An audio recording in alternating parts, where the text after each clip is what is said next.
Well, soon I'll be filing legislation. I'm still working with a lot of my colleagues in the House and in the Senate.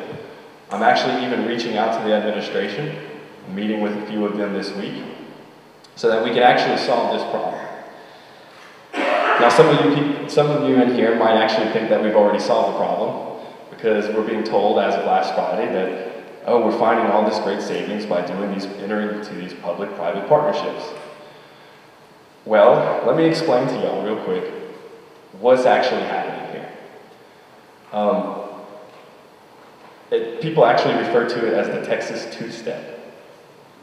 And what it is we're planning on leasing out our charity hospitals to private providers, taking that money, sending it up to the federal government, and matching it.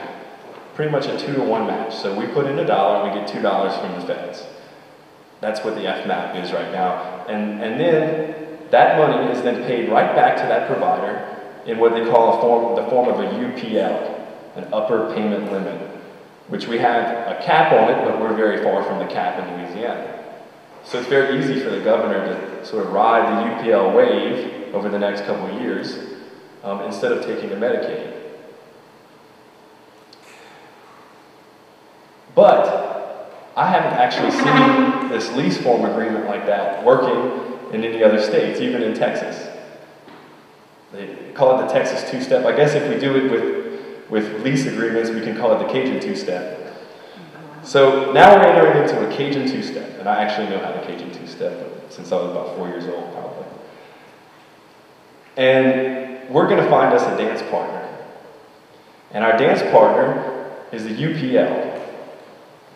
And she's beautiful because she's worth at least $500 million.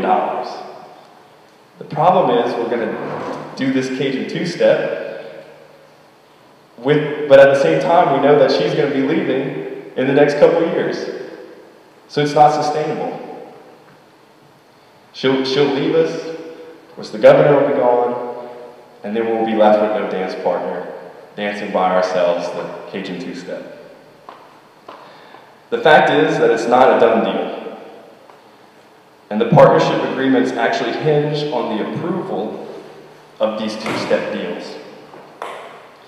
The budget's in the balance of the hands of a few people in Washington, D.C., who will decide if this concept is fair and if it will work.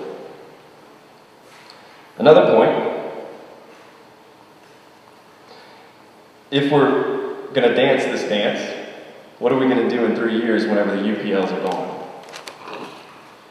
So, to clarify, I have nothing wrong with public-private partnerships.